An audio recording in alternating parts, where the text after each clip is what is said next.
Hello, everyone. I'm Alex Carr, Justice League Group Editor at DC. Thank you for joining us. We're really excited to talk to you about our upcoming December event, Justice League Endless Winter.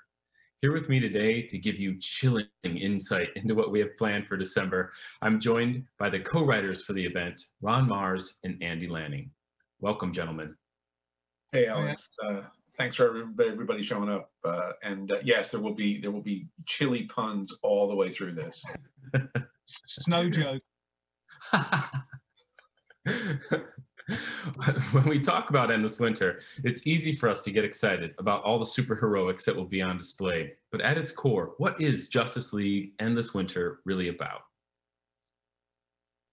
Well, it really started with an idea that Andy had the kernel of. Which in turn started with yourself reaching out, Alex, to say you've got the winter event books, and and looking at what that landscape could be, what's a big enough threat that you could run through the Justice League family of titles, and it pretty soon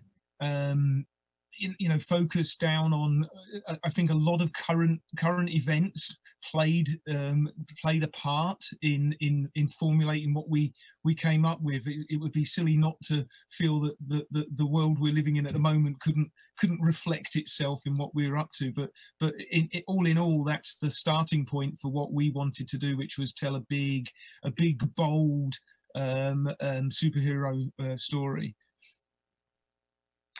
And along with current events and big action set pieces, would you say the story is also about family and choices? Can you dig into that a little bit?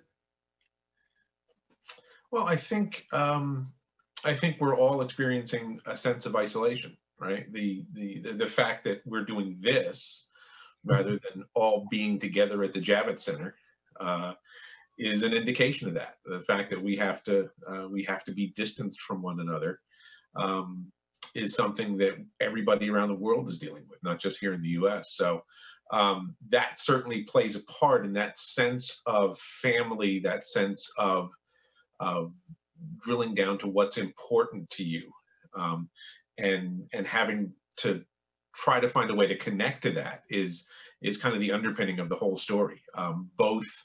I think in an interesting way, both for the heroes of our story, the Justice League, and for, I hesitate to even call the Frost King the villain of the story. He's the antagonist, but in a very meaningful way, this is also about family for him. Mm-hmm. Yeah, I think the other thing about winter brings out, winter generally is a great family event, that brings people together, but it can also be a very lonely time for people. It can kind of enhance that feeling of loneliness and desolation, the sort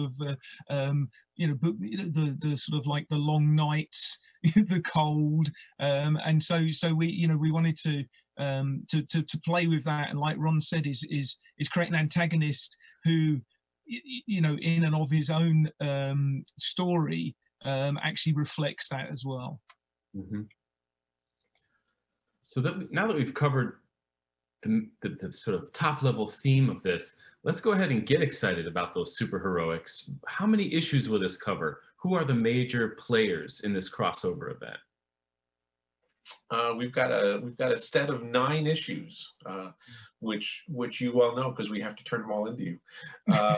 Yeah.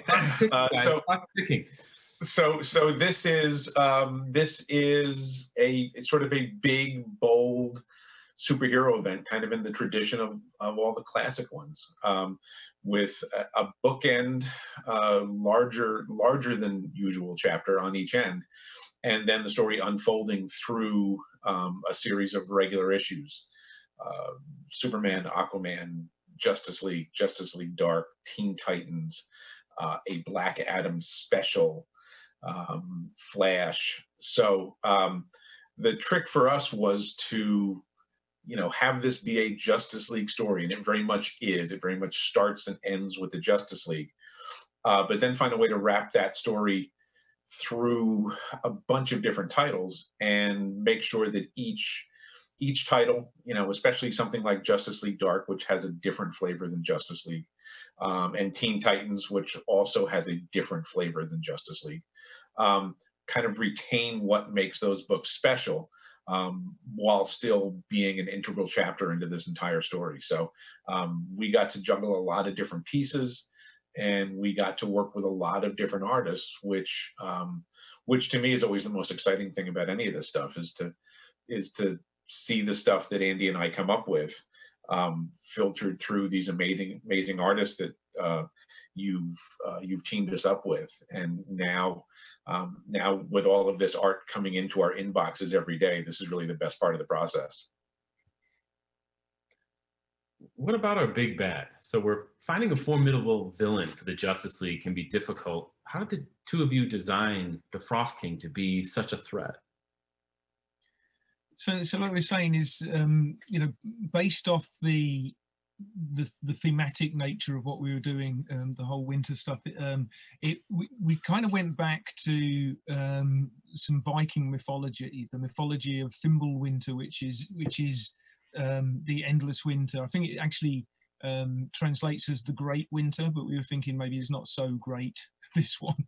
But the notion that you can end up with a character who is the personification of that endless winter, and that endless winter in Viking mythology precedes Ragnarok, so the end of times, and you're thinking that's a pretty high bar to set, not only for a villain, but for, you know, what they can potentially bring about, and that to us seemed like that's worthy of a Justice League and event style book, because as Ron was saying, what's really cool is when you run this through all the other titles, it's great to have some fundamental background change that everyone's having to fight against and react to in their own different ways, and I think that's the great fun of coming up with these sort of event stories, and, you know, with this sort of larger than life, quite literally larger than life villain. Now that we've covered our heroes, our antagonists, let's talk about how this all came together, because when we first started working on this, we threw a lot of ideas at the wall. But what was the moment when everything clicked for the two of you, when you realized this was not only going to work, but was something special? I don't know about you, Ron, but for me, it's three letters. JLV is when it all came together. What do you reckon? Yeah, I think you always try to do in these crossovers. You try to do something that hasn't been done before. You try to bring something to the table that the audience hasn't seen and can get excited about. Certainly, you know, superhero stories are, by their very nature, cyclical. So if you can bring something new to the table and you can present something to the audience that they haven't seen before, you feel like you're doing your job. And in this case, it's what we ended up calling the Justice League Viking, which is essentially what the Justice League looked like 1,000 years ago in the 10th century. And that is Hippolyta, who was, of course, Wonder Woman's mother, Black Adam from the Shazam mythology, Swamp Thing from the Swamp Thing mythology, and Viking Prince, who is obviously a classic adventure DC character. And when we started talking about this, I was the one banging my fist on the table saying, we got to have Viking Prince in there because he's just very cool. So once we got to the point where we went, oh yeah, like let's tell part of the story through them and part of the story through the current incarnation of the Justice League. And then, you know, then you do the same thing you did in 11th grade English. You compare and contrast. How does the Justice League Viking deal with this threat? And how does the Justice League in the present day deal with the same threat but amped up? The same, a recurrence of the same threat, but made much more powerful and being much more dangerous to the world at large. Let's take a pause real quick and discuss Viking Prince, because even for me, very much a deep cut. We've got, you know, Queen Hippolyta, you know, a longtime DC character who who is familiar to fans who are longtime readers, and of course the people who saw the great movie. Swamp Thing, of course, is our famous horror character who just came off a TV show, and he's had several movies. Black Adam, we've got trailers launching for the new film coming out, and then we have Viking Prince. Talk to me about where he came from. Ron, it sounds like you were the big fan, but can you just give fans a quick primer on old Viking Prince? Well, Viking Prince is a classic Joe Kubert character. You know, from the days of yore when you know, the DC universe, well, maybe didn't even exist as the DC universe. It was just a lot of different stories being told.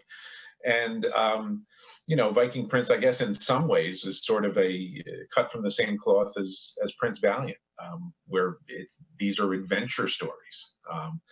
And, you know, without really much of a, in its classic incarnation, without much of a real superhero sensibility to it. So it just seemed like a natural fit to dip back into DC history and bring this character into the fore. You can't tell a Viking story without Viking Prince. I mean, it's right in the name, right? And that was the thing, wasn't it? With you know, looking back and realizing we had that story to tell, the story from that time period, and looking at what characters would be around.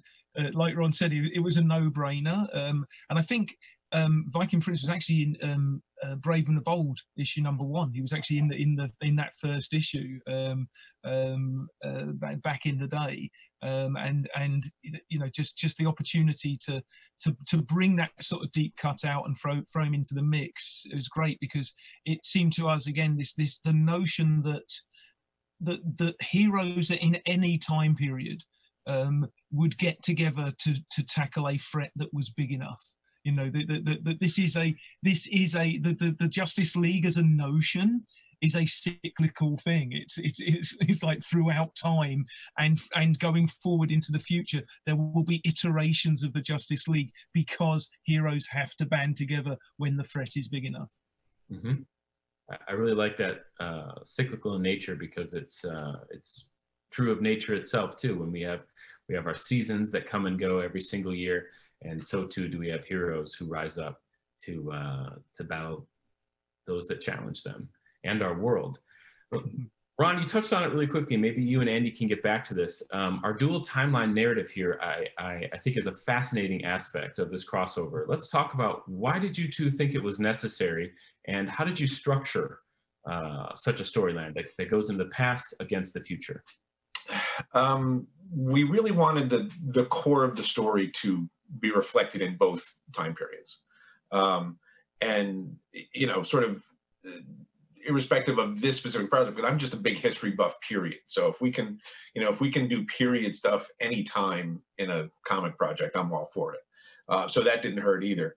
But I think I think part of the evolution of the story is that as we really kind of figured out that this was going to be told in 2 time streams, it became obvious that we could stretch that story completely through all of the issues.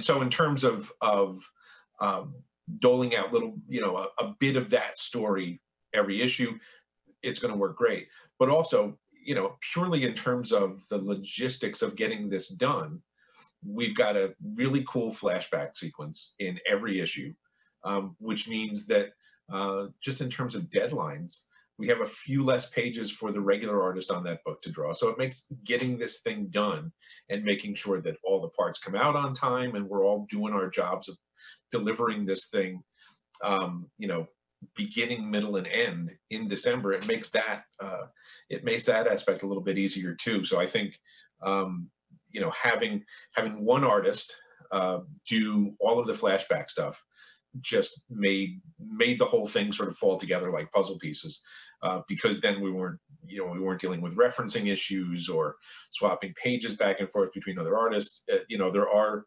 ultimately, like, you know, real world logistical concerns in how you put all this stuff together. And and I think I speak for Andy too. This, this is not my first rodeo of putting together a large scale crossover.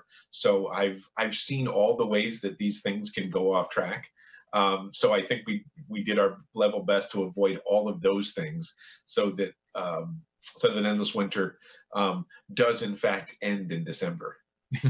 Yeah, and I mean, I think the other thing as well was that as we dove into that backstory, and again, it's that clicking moment with the Justice League Viking that came into it. It was like there's a decent story to be told there, which if you structured it another way, you would have an issue which was a flashback, because you'd have a sequence in there somewhere where the origins of the villain were explored, and that would generally be a two or 3 page sequence or something like that. This had more to it, and as we got deeper into it, as we discussed it with yourself and the other editorial team, it was like there's actually a lot more we can do with this, and dividing it across the issues. Not only does it give us a great production boost, like Ron said, it also enhances the story, and enhances the story in that issue as well, because the way we reveal it to the readers, we pass it out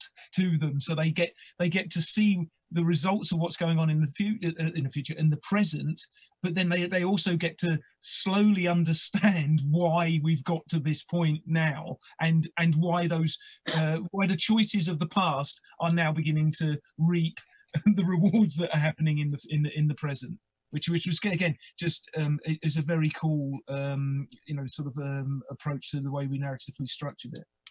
Yeah, it's a great tool for us to we essentially have 2 cliffhangers in every issue now, because we're dealing with the past and the present, and hopefully as we're putting all this together, what happens in the past is reflected in the present. The choices of the past are reflected in the present as well. So it's an interesting it's interesting juggling. There's a lot of moving pieces here, and I think, although you'd be the one to tell us, Alex, I think everything is landing the way it's supposed to. That's one of the hallmarks of doing this kind of project, is you've got to have a lot of balls in the air at once, to keep the thing going, and then you stick the landing at the end. Yeah, by the way, Alex, don't tell us at this moment that we're not. Save that for another conversation. That's another panel, an internal one. Well, let's take a quick pause from all this great story and talk about our artists. Marco Santucci will be illustrating the flashbacks in every single issue. We talked about the thinking as to why we wanted to do this, for continuity's sake and to keep us all sane. But Marco's turning in some really impressive designs and pages. Why don't you I'd love to hear your thoughts on Marco Santucci's pages. What has surprised you? What have you enjoyed about seeing them as they come in? Well, I mean, they are, as you say, absolutely fantastic. I mean, just as is always the way when the artwork comes in, it gives you another shot in the arm, because seeing, as I think Ron mentioned, seeing the stuff brought to life is always just raises the excitement levels, everything. Seeing the black and white artwork coming in and the power that he's getting just in the black and white is fantastic, because it's only going to look even better when the color goes on there as well. And I think stylistically, what was really interesting, the idea of having one artist do all of those flashbacks, is it gave and gives that story from the past a sort of seamless look and feel. So that whole flashback sequence has its own flavor and its own feel, from the designs right down to the energy that he's bringing to the whole thing, which is great, because it does separate it from the stuff in the present day, and rightly so, because he's got a very illustrative quality to what he's doing. The level of detail that's going into some of the panels, and the reference he's done, and Ron will be obviously very happy because you know, all the things about the Viking armor, the designs of the settlement and the swords and the shields and the iconography that's going into it is absolutely spot on. So yeah, no, he's bringing his A game, and he's making us have to raise ours as well, which is great. Yeah, I think there's a very, as Andy said, illustrative quality to what he's doing. There's a grittiness to it as well, that I think is really perfect for the era in which we're setting this. And I think it will provide a nice contrast to some of the rest of the issues, which are, you know, sort of a little bit slicker and a little more modern in terms of their style. So I really feel like the decision to have Marco be the guy to do all of the stuff in the past, which includes a couple of pages in the bookend issues too, which I don't think we want to spoil, but there's some cool stuff in the beginning and the end too. So it's a terrific combination, I think. His stuff contrasted against what everybody else is doing on their issues. You know, I think it's really like you're getting two stories in each issue. Mm-hmm.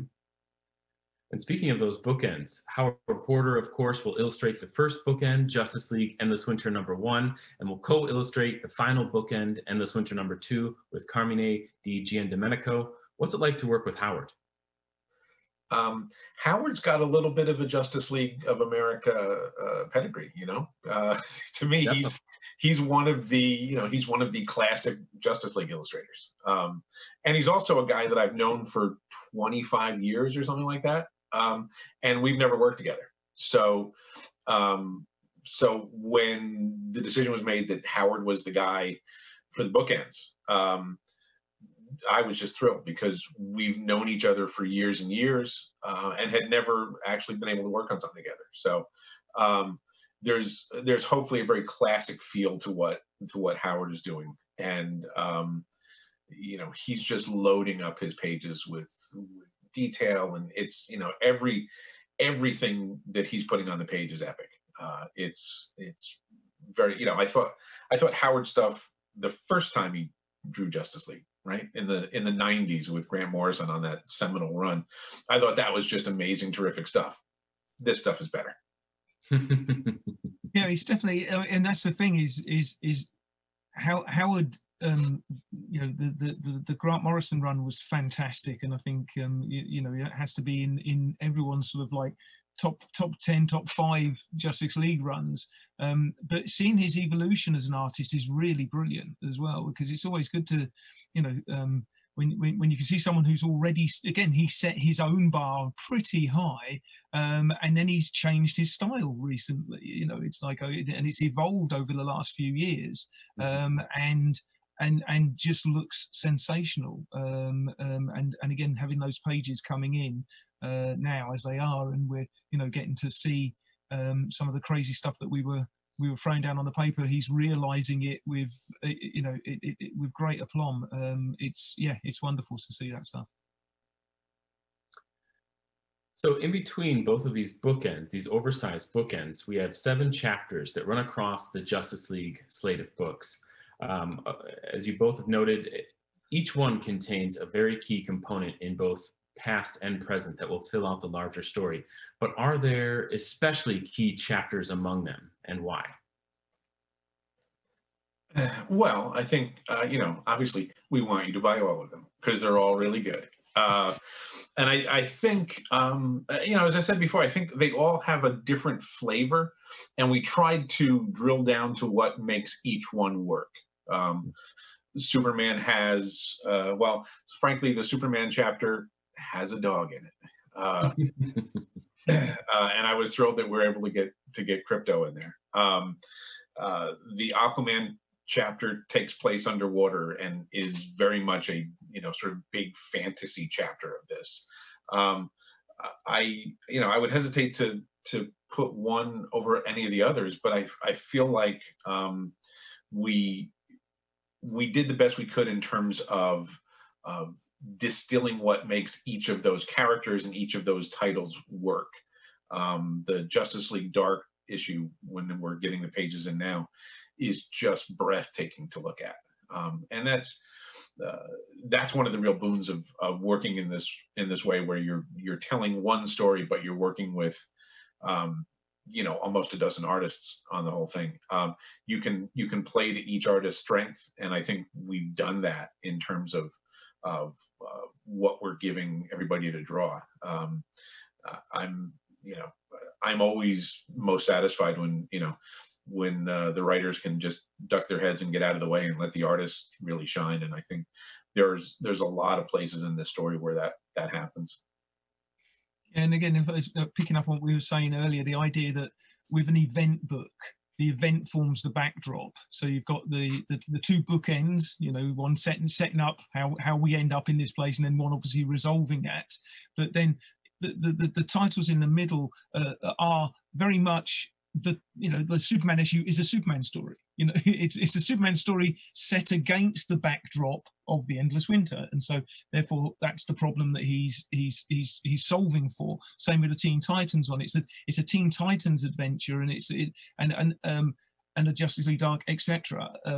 But what's really interesting from our point of view is so let's say the Teen Titans one. It's like, what would the Titans be up to if this happened? If you've got this climactic crisis that's descended on the world, how would they, in their current iteration, be dealing with this, and what would they be doing? And then writing that is great, because you're getting to try to be as true to the voice of the book as it is at the moment as well. Like Ron said, the Justice League Dark one particularly has got the flavour of that. The Aquaman one is very much about the family, and then we get to have the bonus episode of the Black Adam one, which is great fun because he's such a complex and interesting character to write. But like you say, it's like all of those chapters each have their own flavour pertinent to the book and the characters in that book. One of my favorite moments or at least interactions in this crossover event is Queen Hippolyta and Detective Chimp in the Justice League Dark chapter.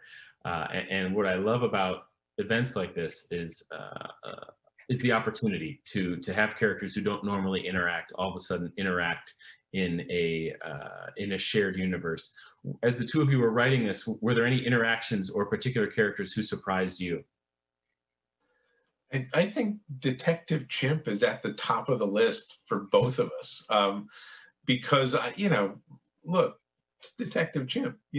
On the one hand, it can be extremely silly, and you sort of want to dismiss it, but we got to a number of different places in the Justice League issue and the Justice League Dark issue, even in the final bookend, where we went, who's the right character for this? It's the chimp who thinks he's Sherlock Holmes, and it's just I don't think either one of us expected that going into the story, but certainly that's where we ended up.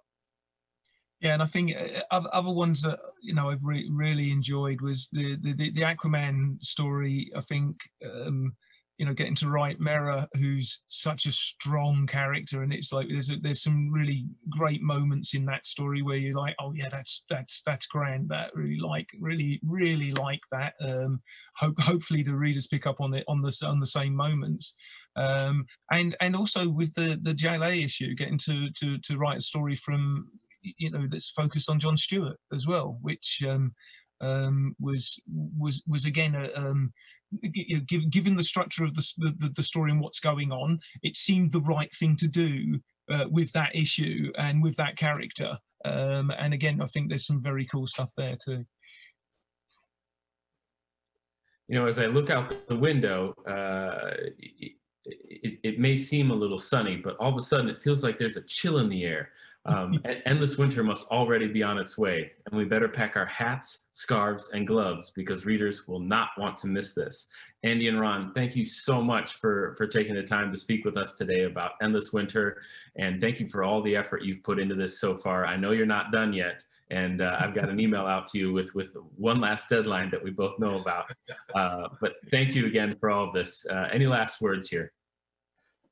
Just it's a big fun superhero story that will hopefully make you think as well. That's to me, that's the best of what we do in this business. And working with Andy, working with you guys at DC is just a sheer pleasure to have these toys to play with and to tell this kind of story, especially in this pandemic, in where we are right now. I think it certainly kept me sane, so I hope it does that for the readers too.